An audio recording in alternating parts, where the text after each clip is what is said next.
यहाँ बैठो आराम से, मैं तुम्हारी आंखों में दवाई डाल देती हूँ। अरे सुमन, मुझे कुछ नहीं हुआ है, मैं ठीक हो जाऊंगा। बस थोड़े दिन का आराम कर लूं, फिर मैं वापस ऑटो चलाने लगूंगा।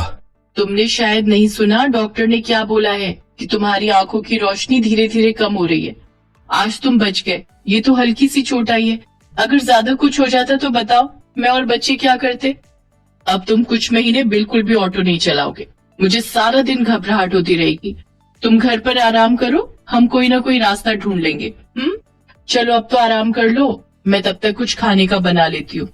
सोनी, राजू, इधर आओ बच्चों। बोलो मम्मी। क्या हुआ मम्मी, बताओ। मेरी बात ध्यान से सुनो। तुम्हारे पापा को बिल्कुल भी पता नहीं चलना चाहिए कि तुम दोनों पिछले एक हफ्ते से स्कूल नहीं जा रहे हो, वरना उन्हें और चिंता हो जाएगी। मुझे बस थोड़ा समय लगेगा, मैं तुम दोनों के स्कूल की नई यूनिफॉर्म और जूते जल्द ही ले आऊंगी। और रही बात किताबों की, मैंने अपनी सहेली से कुछ पैसे उधार मांगे हैं। जैसे ही मुझे दे देगी, मैं तुम्हें किताबें भी खरीद कर दे दूंगी। अभी तो वैसे भी इतनी पढ़ाई नहीं होगी, क्योंकि स्कूल खुले हुए अभी 12-13 दिन ही हुए हैं ना। नहीं मम्मी, स्कूल तो खुलते से ही पढ़ाई शुरू हो गई। वो तो हम दोनों ही हैं जो हमारी किताबें अभी तक नहीं खरीदी गई हैं। अब तो मेरी सहेलियों ने भी मुझे अपनी किताबें देने से मना कर दिया है। हाँ मम्मी, बिना किताबों के तो मैं भी स्कूल नहीं जा पाऊंगा, मैम से रोज डांट पड़ती है। ठीक है, मैं कुछ सोचती हूँ बच्चों, मुझे बस थोड़े दिन का टाइम दो, फिर तुम स्कूल चले जाना। सुमन, जो कि बहुत ही गरीब थी, बड़ी मुश्किल से अपने बच्चों को पढ़ा रही थी। उसका पति मदन किराए का ऑटो रिक्शा चलाता था। घर का किराया, बिजली पानी, बच्चों की पढ़ाई, घर के खर्चे सब निकालने थे। पर कुछ समय से मदन की आंखों में दिक्कत चल रही थी। ज्यादा देर तक ऑटो रिक्शा चलाने के कारण मदन की आंखों की रोशनी बहुत कमजोर हो गई, जिससे अब वो ऑटो रिक्शा नहीं चला पा रहा था। पर घर खर्च चलाने के लिए कुछ तो करना ही था, इसलिए सुमन बड़ी मुश्किल से घर का गुजारा करने लगी। वो रोजाना कोई न कोई काम ढूंढने के लिए जाती, जिससे वो पैसा कमा सके और बच्चों को स्कूल की किताबें खरीद कर दे सके। सुमन के दोनों बच्चे नई क्लास में आ गए थे, पर अभी तक उन्होंने किताबें नहीं खरीदी थी और उनकी पढ़ाई बहुत ही खराब हो रही थी। देख सुमन, मैंने तुझे कहा तो था कि मैं बच्चों की किताबों के लिए तुझे उधार पैसे दे दूंगी, पर मेरा ब्यूटी पार्लर खुद ही नहीं चल रहा, और तू तो जानती है मेरे हस्बैंड की नौकरी भी चली गई है, तो मैं बड़ी मुश्किल से घर का काम चला पा रही हूँ। मुझे माफ कर दे, मेरे पास तो इतने पैसे नहीं हो पाएंगे। कोई बात नहीं सरिता, ऐसी कोई दिक्कत वाली बात नहीं है। तू पहले अपना घर दे, मैं कहीं और से इंतजाम कर लूंगी। अच्छा, मैं चलती हूँ। सुमन परेशान हो जाती है। उसे उम्मीद थी कि उसकी सहेली उसकी थोड़ी पैसे की मदद जरूर करेगी, पर उसकी सहेली ने भी उसे अपनी परेशानियां बताकर मना कर दिया। अब मैं क्या करूं, कुछ भी समझ नहीं आ रहा। बच्चों को स्कूल गए 1 महीना होने वाला है। अगर मैंने उन्हें स्कूल नहीं भेजा तो उनका नाम कट जाएगा। मेरे पास सिर्फ 2 दिन का टाइम है। घर का किराया भी आया हुआ है। अगर घर का किराया नहीं दिया तो बहुत मुसीबत आ जाएगी। मुझे घर खाली करना पड़ेगा। अरे, ये किसका फोन है? ये तो पड़ोस की शारदा का फोन है। उठाकर देखती हूँ। हेलो मम्मी, जल्दी घर आओ, हमारी लाइट कट गई है। मैं शारदा आंटी के फोन से आपको फोन कर रहा हूँ। अब गर्मी में कैसे रहेंगे मम्मी? मैं आती हूँ बेटा, आ रही हूँ। हे भगवान, अब मैं क्या करूँगी, कहाँ से पैसे लाऊंगी, मेरी मदद कर। सुमन के सिर पर एक परेशानी और आ गई, क्योंकि 1200 रुपए बिजली का बिल नहीं भरा। अचानक उसकी नजर एक बोर्ड पर पड़ती है, जिस पर लिखा था, स्पेशल भरवा पराठा बनाओ, 20,000 रुपए का इनाम घर ले जाओ। बहुत सारी महिलाएं लाइन में उस प्रतियोगिता में हिस्सा लेने के लिए खड़ी थी। अगर मैं इस प्रतियोगिता में भाग ले लूं, तो मैं ये इनाम जीत सकती हूँ। मैं कोशिश करके देखूं, मुझे तो पैसों की बहुत जरूरत है। हाँ, मैं पूछती हूँ, भैया मुझे भी इस प्रतियोगिता में भाग लेना है, क्या मैं अपना नाम लिखवा सकती हूँ? हाँ हाँ बिल्कुल, इस प्रतियोगिता में कोई भी भाग ले सकता है। वहाँ सामने प्रतियोगिता शुरू होने वाली है, तुम जाकर अपना नाम लिखवा दो। जो भी प्रतियोगिता में जीतेगा उसे इनाम दिया जाएगा। ठीक है भैया, आपका बहुत बहुत शुक्रिया।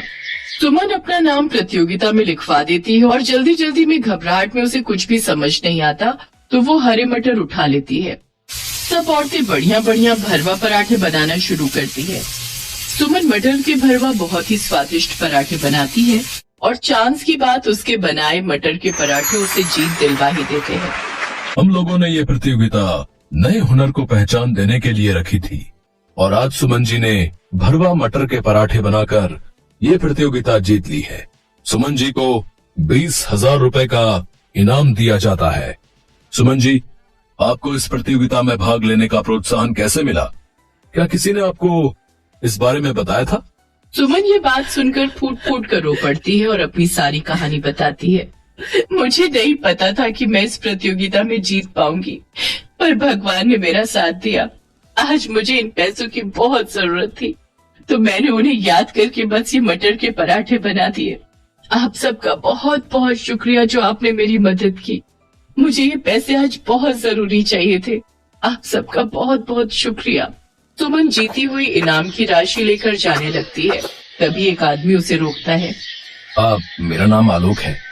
सुमन जी, मैं चाहता हूँ कि आप मेरे रेस्टोरेंट में काम करें, जिसके लिए मैं आपको अच्छी सैलरी दूंगा। मुझे आप जैसी होनहार लेडी की जरूरत थी। आप जब चाहे मेरे रेस्टोरेंट में काम के लिए आ सकती हैं। सुमन की खुशी का ठिकाना नहीं था। उसी दिन भगवान ने उसकी सारी चिंताएं दूर कर दी थी। सुमन खुशी खुशी घर लौटती है। उन पैसों की मदद से उसकी सारी दिक्कतें खत्म हो गई। सुमन के दोनों बच्चे भी फिर से स्कूल जाने लगे। धीरे धीरे मदन की तबीयत में भी सुधार हुआ और उसने फिर से ऑटो रिक्शा चलाना शुरू कर दिया।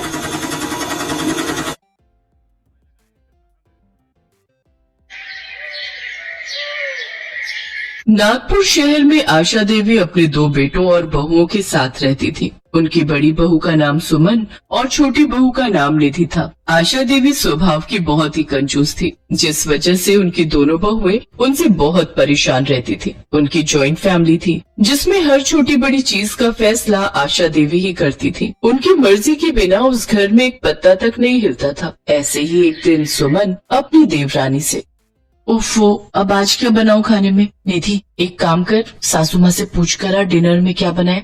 निधि की शादी को अभी कुछ महीने ही हुए थे, जिस वजह से वो अपनी सास से बहुत ज्यादा डरती थी।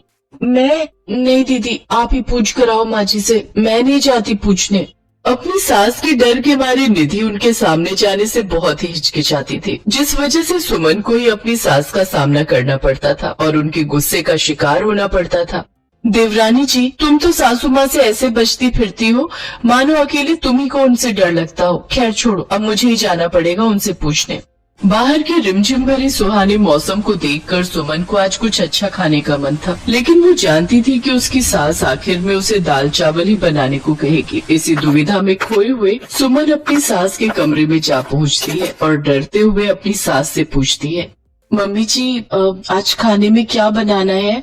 बहू, जो भी तेरा दिल करे तू बना ले। अरे स्टोर रूम अनाज से भरा पड़ा है, मैंने कोई कमी थोड़ी ना छोड़ी है तुम लोगों के लिए। हाँ जानती हूँ, सारा स्टोर रूम तो राशन के चावल और दालों से ही भरा पड़ा है, उसके अलावा है भी क्या इस घर में? अरे किस सोच में डूब गई, समझ नहीं आ रहा कि क्या बनाऊं? अच्छा एक काम करना, तू ना दाल चावल ही बना ले और साथ में पुदीने की चटनी भी बना दियो। लेकिन माँ जी, कल रात को भी दाल ही बनी थी और यहाँ तक कि आज दिन में भी हमने दाल चावल ही खाए हैं। हाँ तो दिन में काली मसूर बनी थी, अब तू लाल मसूर बना ले। अरे दाल है, पर है तो अलग अलग रंग की। माँ जी, रोज रोज यूँ दाल खाना अच्छा नहीं लगता हमें। अच्छा, आई बड़ी महारानी, अपने घर पर क्या पकवान खाती थी जो यहाँ दाल चावल खाना अच्छा नहीं लगता? और इतना ही शौक है नया नया खाने का, तो लाओ निकालो अपनी जेबों से पैसे और थमाओ मेरे हाथ में। अरे घर ऐसे ही नहीं चलता, आगे पीछे हर चीज देखनी पड़ती है, और तू तो जानती ही है सब चीज कितनी महंगी होती जा रही है।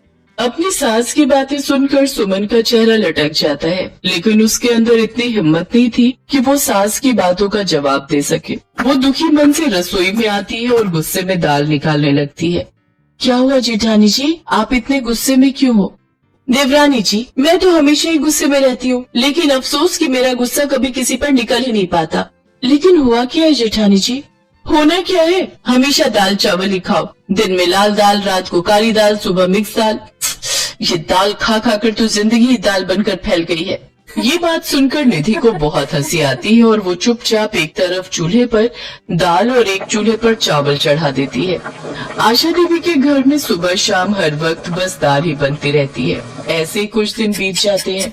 बहुओं के साथ साथ अब आशा देवी के दोनों बेटे भी रोज ऑफिस में दाल ले जाकर बोर हो चुके थे। एक रोज जब वो रात में फिर खाने में दाल देखते हैं, तो बड़ा बेटा आलोक अपनी पत्नी से कहता है, अरे यार, फिर वही दाल चावल। ये दाल खा खा कर ना मैं तो पक गया हूँ। यार घर में कुछ और सब्जी नहीं है क्या, जो हर वक्त बस दाल चावल ही खाने को मिलता है। सच में निधि, ऑफिस में रोज दाल लेकर जाता हूँ ना, तो अब तो मेरे दोस्त भी मुझे चिढ़ाने लगे और इसलिए उन्होंने मेरा नाम नितिन दाल वाला रख दिया है। आप हम पर क्यों चिल्ला रहे हैं जी? हम तो वही बनाते हैं जो माँ जी हमसे कहती है। अरे अरे क्यों भड़क रहा है? आखिर इस दाल में दिक्कत ही क्या है? और तुम दोनों को इतनी ही दिक्कत है तो तुम दोनों के ले जाने के लिए ये कल से सब्जी बना दिया करेगी। अपनी सास के मुंह से ये बात सुनते ही देवरानी जेठानी के चेहरे पर रौनक आ जाती है कि कम से कम अब घर में सब्जी तो बनेगी। अगली सुबह जब सुमन और निधि सब्जी बनाने के लिए फ्रिज खोलती है तो उसमें कोई सब्जी नजर नहीं आती। तभी सुमन जाकर अपनी सास से कहती है, माँ जी घर में तो कोई भी हरी सब्जी नहीं है। सामने बिरजू भैया की दुकान में सब्जी भी मिलती है, आप प्लीज जाकर ले आइए ना। मुझे इनके लिए सब्जी बनाकर पैक करनी है, दोनों भाइयों को ऑफिस के लिए लेट हो रहा है। सब्जी? अरे बहू मैं गई थी उसकी दुकान पर, लेकिन सब्जियों के रेट तो आसमान छू रहे हैं और वो मुआ बिरजू का बच्चा 1 रुपया तक कम करने को तैयार नहीं, इसलिए मैं सब्जी नहीं लाई। ये आलू 10 रुपए किलो मिल रहे थे तो यही आधा किलो ले आई हूँ, दोनों भाइयों के लिए बना दे। लेकिन माँ जी ये तो बहुत कम है, ये हम सबको पूरा नहीं होंगे। तो मैंने कब कहा सबके लिए बनाने को? बोला तो था दोनों भाइयों के लिए पैक कर दे और बाकी मैं और तुम दोनों तो चावल दाल ही खा लेंगे। अरे सरकार से जो मुफ्त दाल चावल मिलते हैं उसको ही खाया करो, पता है ऐसा करके हमें कितनी बचत कर सकते हैं। अपनी सास के मुंह से ये बात सुनकर सुमन और निधि के सारे अरमानों पर पानी फिर जाता है। दोनों भाइयों के लिए लंच पैक करके वो दोनों फिर से अपनी सास के साथ दाल ही खाती हैं। कुछ दिन तक ये सिलसिला चलता रहा। अब आलोक और नितिन के टिफिन में या तो दाल होती या आलू की सब्जी। एक रोज नितिन अपनी माँ से, माँ क्या है ये सब? दाल और आलू खाकर हम पक चुके हैं। अरे जब हम अपनी सैलरी आपको दे देते हैं तो आप सब्जियां क्यों नहीं लाती? बड़े नखरे चढ़ गए हैं दोनों भाइयों के। जब हमें मुफ्त में दाल चावल मिल रहा है तो हम क्यों सब्जियों पर पैसे खर्च करें? अरे बचत करना सीखो, बचत, नहीं तो एक दिन सब भूखे मरोगे। और जब तक मैं जिंदा हूँ इस घर में यही बनेगा, खाना है तो खाओ नहीं तो भूखे रहो। आशा देवी अपने आगे किसी की नहीं सुनती और इसका असर ये हुआ कि दोनों भाई चोरी छुपे बाहर का खाना खाने लगे। रोज बाहर का खाना खा खा कर उनका पेट खराब हो गया। एक रात दोनों पेट पकड़कर जोर जोर से चिल्लाने लगे, सुमन मेरे पेट में बहुत दर्द हो रहा है। निधि जल्दी से डॉक्टर को फोन करके बुलाओ। तभी सुमन भी चक्कर खाकर बेहोश हो गई। हे राम, ये आखिर क्या हो रहा है? सुमन बहू उठो, इससे क्या हो गया? माँ जी मैं अभी डॉक्टर को बुलाती हूँ। रुको, डॉक्टर को बुलाने की जरूरत नहीं है, मैं अभी तुम तीनों की नजर उतार देती हूँ। मेरे परिवार को जरूर किसी की नजर लग गई है। बस भी करो माँ जी, बहुत हुई आपकी ये कंजूसी। निधि जल्दी से डॉक्टर को फोन करके घर बुलाती है। देखिए आपके दोनों बेटों ने पिछले कुछ दिनों से लगातार बाहर का खाना खाया है, जिस वजह से इनका पेट खराब हो गया है। इन्हें इंजेक्शन लगा दिया है, थोड़ी देर में आराम आ जाएगा। और आपकी बहू लगता है ये सब्जियां नहीं खाती, जिसके कारण इनके शरीर में जरूरी पोषक तत्वों की कमी हो गई है। मैंने इनको मल्टीविटामिन का इंजेक्शन दे दिया है, कुछ ही देर में होश आ जाएगा। लेकिन अगर ये ऐसे ही हरी सब्जियां खाने से बचती रही तो इन्हें जल्दी हॉस्पिटल में एडमिट करना पड़ेगा। पता नहीं आप लोग समझते क्यों नहीं, खाने में सब्जियों की जरूरत हमें उतनी ही है जितनी जीने के लिए सांस की। आशा देवी को अपनी गलती का एहसास हो जाता है और वो कहती है, इसमें इनकी गलती नहीं है डॉक्टर साहब, मैं ही अपनी कंजूसी के कारण इन्हें राशन में मिले मुफ्त दाल चावल खाने को मजबूर करती थी। लेकिन अब मुझे अपनी गलती का एहसास हो गया। अब से मैं अपनी ये कंजूसी भरी आदत छोड़ दूंगी और अपने बच्चों को हर तरह की सब्जियां खिलाऊंगी। और इस तरह से अब आशा देवी के घर में तरह तरह की स्वादिष्ट सब्जियां बनने लगी और दाल चावल अब हफ्ते में 2 बार ही बनते थे। अब सभी घर वाले हर रोज अलग अलग सब्जियां खाकर बहुत खुश थे। Best buddies